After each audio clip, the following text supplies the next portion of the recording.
couple of citizens over the summer, and a few, and then one in particular who keeps following up with me. And I guess the point being maybe that the term non-maintained street is a bit confusing, I think, for citizens. And this particular citizen lives, her street, we plow it in the winter, and at times during the plowing, we do damage to the asphalt, but then we say that it's a non-maintained street, so we won't ever pave the street. So I guess, like, I don't know, I can see, like, her point is, how can it be a public street, but that the city doesn't actually maintain it? And I do find it a bit contradictory myself, even, to phrase it that way. And so I don't know, I'll let you speak, but I wonder if this is something that maybe we need to change the term that we use, or maybe revisit this, because I agree, if we are responsible for a street, then we probably should be responsible for every aspect of the maintenance. And if we're not responsible for it, then we should maybe have no ambiguity around that either. So I don't know, Director Shanahan, I'll let you speak to it, and then maybe we'll go from there. Yeah. Thank you, Mayor Gordon. The non-maintained streets, that term is in our municipal plan. It's identified, streets are identified as non-maintained. I do believe the list is somewhere in that we have recognized of about 108 streets or portions of streets that are not considered. Now, over the years, these non-maintained streets, people owned property that was bordering it, and to promote development at the time, it was allowed. They were allowed to get building permits. So if as homeowners were in there, there was some different requirements, like how are we going to get our garbage, and then how are we going to get, who's going to level the street for us, and all of these concessions have come back to council, and there's been direction given on each individual street. I can name a number of them off of the top of my head here that I know that have had endless conversations. So each street had maybe not all the same. We have some non-maintained streets that people live on that are gravel. We do grading once a year or a couple times a year. We offer snow removal, and we offer garbage cleanup or garbage pickup. And we plow it regularly, the same as we plow our regular streets. Then we have other streets that were that council had approved to put some millings on at that time, and that would be back a good number of years ago. Put millings on, but that was the extent of the understanding when council approved. That was all we were doing. We're just putting millings. We're not going to be paving them. We will still provide garbage pickup, and we still will plow. And then we have some non-maintained streets that we actually don't do any of it. We either don't supply garbage, and we don't grade it, and we don't have millings on. So every street here, or every one, I guess, over the years that I've accumulated, and I keep a list or maintain it of what we do and what we didn't do on it, and it was all approved basically at council.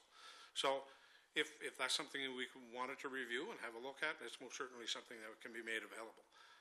It is complicated.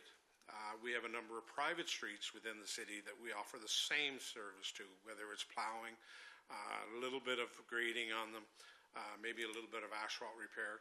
But, and I guess, one of your concerns was, I think that somebody said that, or you mentioned that we don't clean it up or damages. We do level them, and we do clean up the damages after snow removal. And anybody that lives on those streets that do receive it, and we will catch it if it's gravel or if it's millings, and we will do damage, but we will go back and repair it. So, so I encourage anybody that has those issues to come and, to do repair. Now, there's a few streets that, one street in particular that I do know that we approved to be graded once a year and maintained this level. We agreed to plow it, and we agreed to pick the garbage up. And the individual on his own agreed, or put some gravel down of his own stone, and when we go in, we tore it up, and we actually went back and fixed it up. And it was quite a time to be able to get it back to normal. So, so there's all different.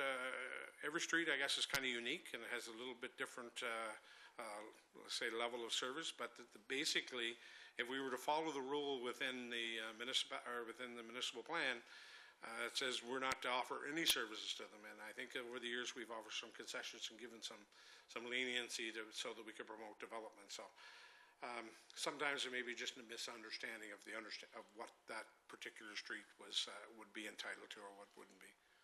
Yeah, thanks, Director. And I appreciate the information, and just to sort of follow up on your suggestion, like it is something I've heard a lot of, like, over the years here, like from different people in different streets, and I think what you've just explained probably makes me understand why people are confused, or sometimes, want clarification, or say, well, they got that, why don't I get this? Like, so I do wonder if we could work towards something like a policy where, again, and if there is different categories of street, but I think to me it's like, not that everybody needs to get everything. Like if you choose to buy a house or build a house on a road that is a non-maintained road, I think as long as you understand going in what that means, and if we are clear about it, then that there is an onus on you as well. But so I wonder, like, if we probably don't have a policy, but like if you have a list of what those streets are, kind of like the crosswalk policy, like if we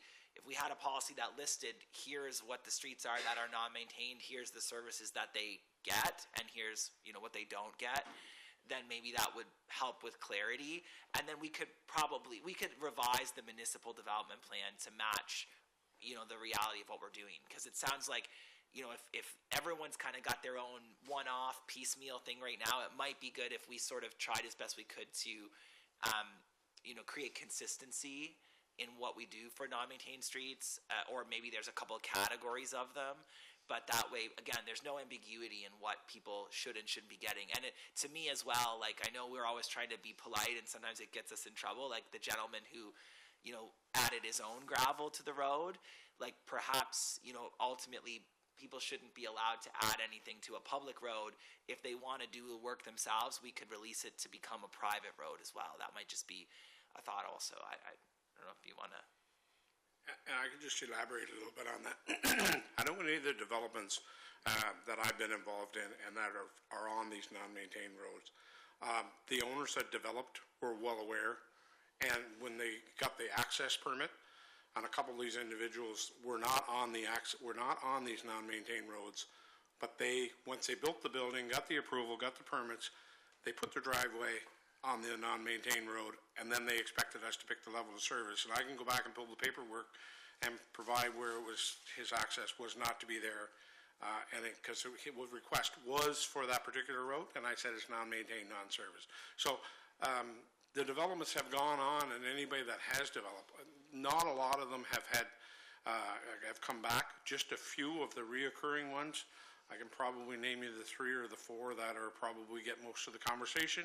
And I think if really deep down, they do understand, but they're hopefully being able to try to get more of a level of service at their particular street. Perfect. I guess sort of for me to try to wrap it up here, one last question would be, because I think what's happening now is that a couple of these folks that contact me, like, they've purchased the house, like not the original one that built it. And so maybe you wouldn't even know the answer to this, but like, is there throughout the process of purchasing a house on a non-maintained street, is that something that the potential purchaser has to be made aware of? Like, or if not, maybe then that's something that we could look at as well, because I think it's sort of like buyer beware, right? 100%. And one of the things I had talked about, and I never seem to get much traction on it, but it was you can register towards a property that it's on a non-maintained, non-serviced. So if somebody, right now, you can't build a house, they won't give you a building permit on a non-serviced, non-maintained street, basically on the mapping.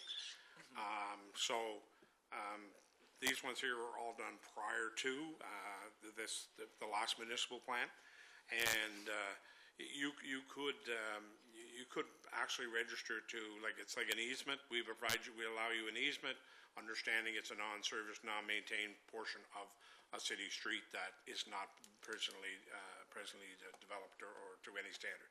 Also, we have, from the province, we also have all of our streets are identified.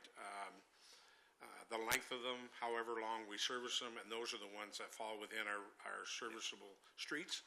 And any ones that are not on that list, that's how they become non-maintained. So it's, there's a couple different places that you check to, we can kind of go through and determine which is which, but most certainly, there's all kinds of conversation to be had about it. And, a good idea and classifications are how we do it.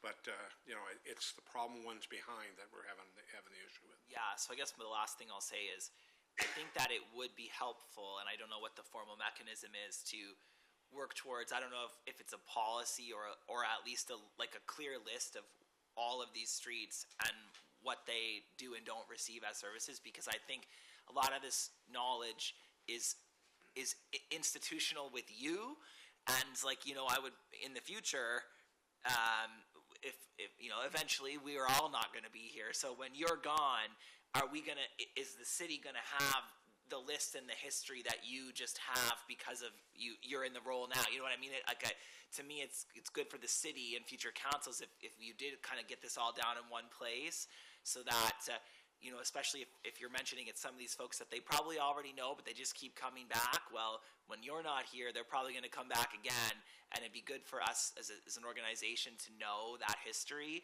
So yeah, I don't know, again, if we need to sort of formalize that in terms of a motion or something, but if you could start to sort of maybe put all this information about what are the non-maintained streets and what do they and don't they get into one place, that we could formalize it, I think that would be helpful for the city for the long term and also for citizens now.